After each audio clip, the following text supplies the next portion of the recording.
Hoy vamos a sumergirnos en un concepto que trae de cabeza a muchos opositores a maestro de infantil. Las famosas situaciones de aprendizaje de la LOMLOE. Un tema que a veces parece un rompecabezas, ¿verdad? Totalmente. Pero no te preocupes, para eso estamos aquí. Eso es. Vamos a desentrañar este misterio juntos y te aseguro que al final de esta inmersión, las situaciones de aprendizaje no tendrán secretos para ti. La idea es que te sientas seguro y preparado para abordar este tema en las oposiciones. Y no solo eso, sino que también puedas aplicar este enfoque en tu futura práctica docente. Exacto, ese es el objetivo. Y aunque la LOMLOE las ha puesto en el centro del panorama educativo, ¿sabías que la idea no es tan nueva como parece? ¿Cierto? De hecho, se basa en teorías pedagógicas que llevan décadas en el mundo educativo, como la teoría de las situaciones didácticas de Brousseau o el aprendizaje situado. Ajá.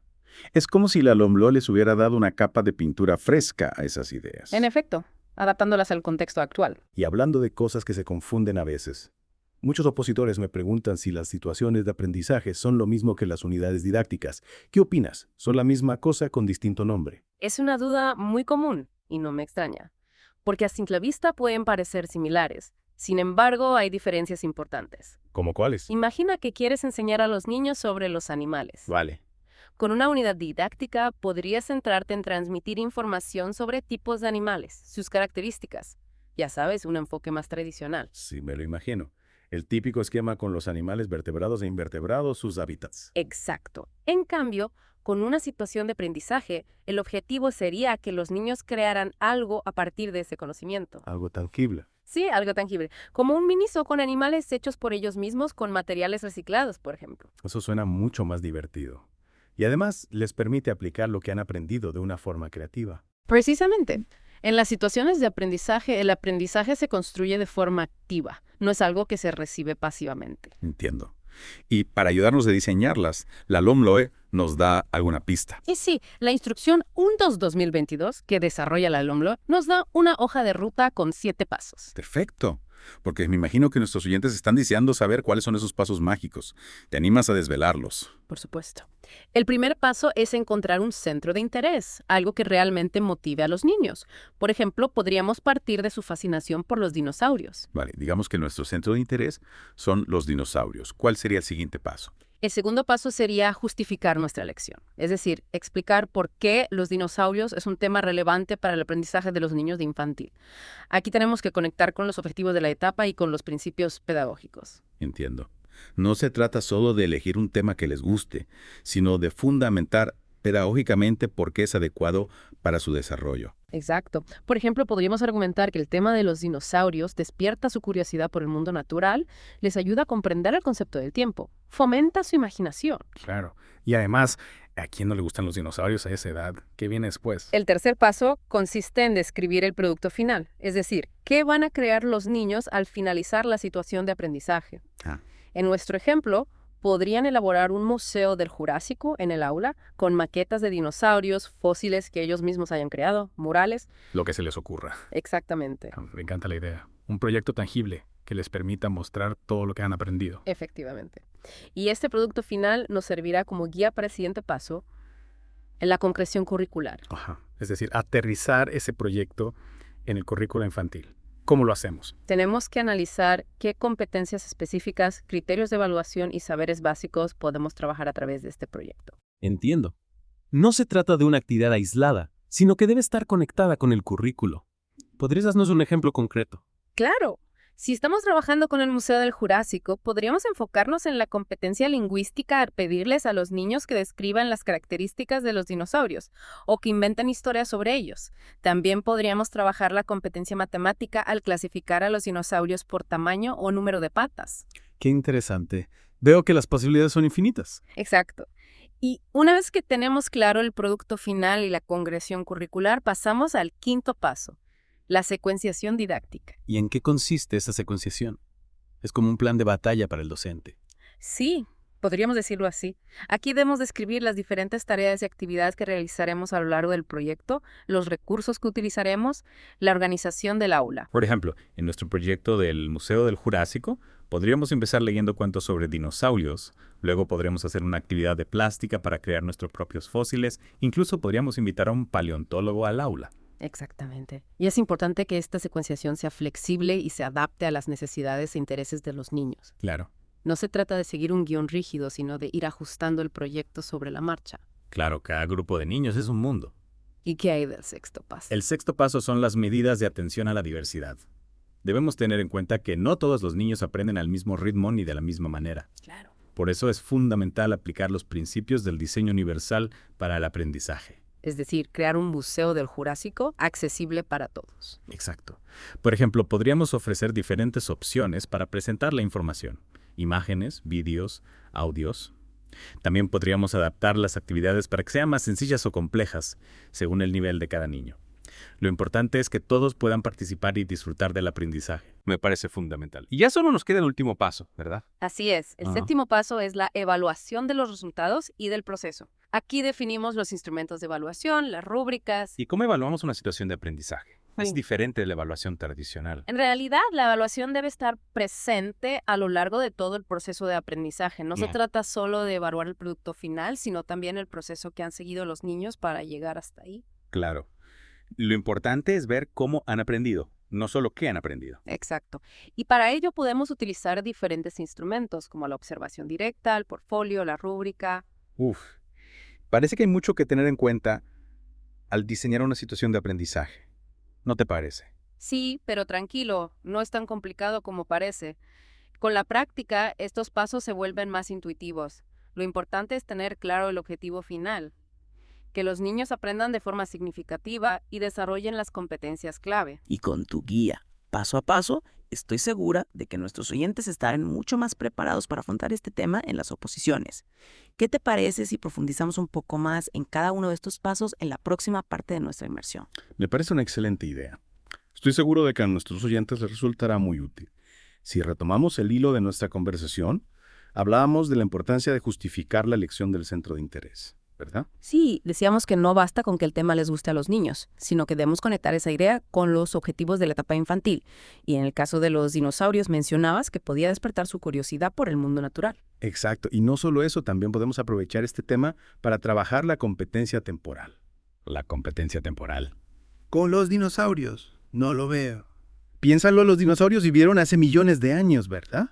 Pues a través de este tema los niños pueden empezar a comprender conceptos como el pasado, el presente y el futuro. Podemos crear una línea del tiempo gigante en el aula, representar las diferentes eras geológicas. Es verdad. De repente los dinosaurios se convierten en una máquina del tiempo para comprender la historia de la Tierra.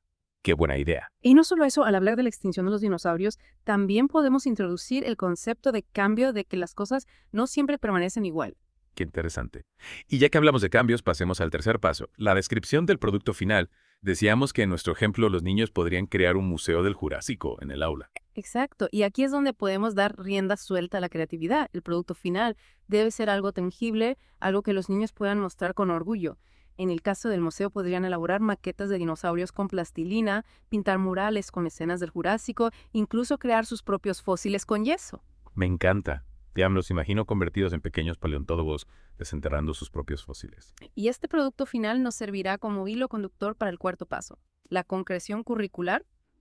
Aquí debemos analizar qué competencias, criterios de evaluación y saberes básicos podemos trabajar a través de este proyecto. Ajá. Es decir, conectar la diversión con el aprendizaje, ¿no? Exactamente, por ejemplo, si los niños están creando maquetas de dinosaurios, podemos aprovechar para trabajar la competencia matemática. Medir las piezas, calcular las proporciones.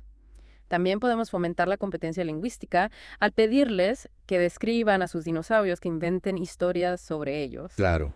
Y al trabajar en equipo para crear el museo también estarían desarrollando la competencia social y ciudadana. Efectivamente, la concreción curricular nos permite asegurarnos de que la situación de aprendizaje no es una actividad aislada, sino que está conectada con los objetivos de aprendizaje de la etapa de infantil.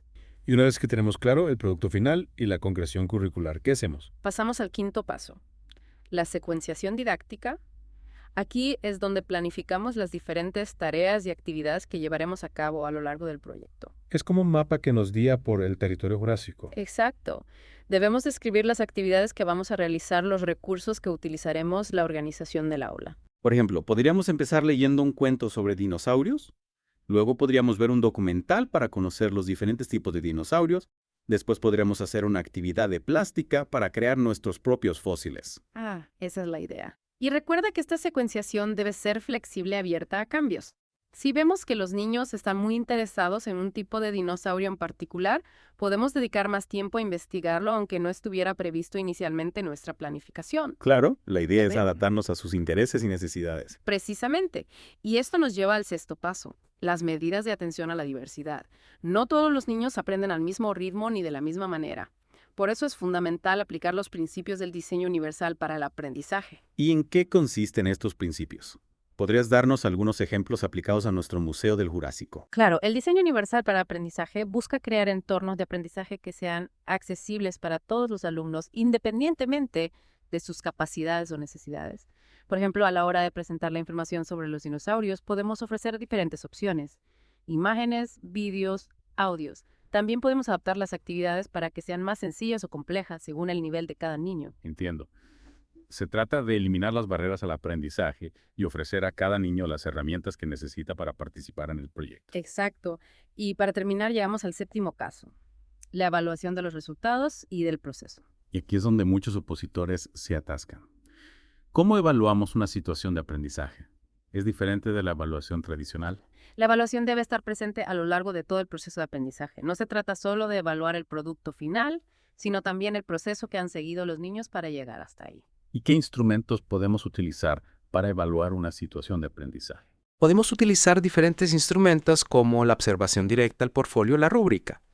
Lo importante es que los instrumentos que elijamos sean adecuados a las competencias que queremos evaluar y que nos permitan obtener información sobre el progreso de cada niño.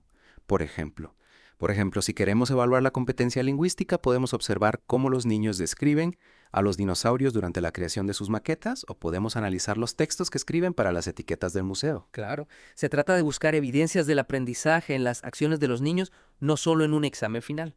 Exactamente. Y para eso la rúbrica puede ser una herramienta muy útil. Nos permite establecer criterios claros para evaluar el desempeño de los niños en las diferentes competencias. Me parece una forma muy completa de evaluar porque nos da una visión global del aprendizaje. Sin duda. Y no olvidemos que la evaluación también nos sirve para reflexionar sobre nuestra propia práctica docente. ¿Qué ha funcionado bien en la situación de aprendizaje? ¿Qué podríamos mejorar? Es verdad. La evaluación no solo para los niños, sino también para nosotros los docentes. Exacto. Nos ayuda a aprender de cada experiencia y a mejorar nuestra práctica. Y hablando de aprender, recuerdo que al principio de la inversión mencionaste la conexión de las situaciones de aprendizaje con teorías pedagógicas como la de Brousseau. ¿Podrías contarnos un poco más sobre esto? Claro, la teoría de las situaciones didácticas de Brousseau nos dice que el aprendizaje se produce cuando el alumno se enfrenta a un problema que le desafía, que le obliga a pensar y a buscar soluciones. Esto es precisamente lo que buscamos con las situaciones de aprendizaje: crear entornos estimulantes donde los niños puedan desarrollar su autonomía y su capacidad de resolver problemas. Es decir, que no se trata de darles la información ya masticada, sino de plantearles retos que les motiven a investigar y aprender por sí mismos. Exactamente. Y aquí entra en juego también el aprendizaje situado, que nos dice que el aprendizaje es más efectivo cuando se produce en un contexto real y significativo para el alumno. Por eso es tan importante elegir un centro de interés que realmente les apasione, como los dinosaurios. Exacto. Si el tema les motiva, estarán más dispuestos a implicarse en el aprendizaje y a poner en juego todas sus capacidades. Qué interesante. Realmente me ha quedado clarísimo cómo diseñar una situación de aprendizaje paso a paso y sobre todo cómo conectarla con el currículo y con las teorías pedagógicas que la sustentan. Me alegro mucho.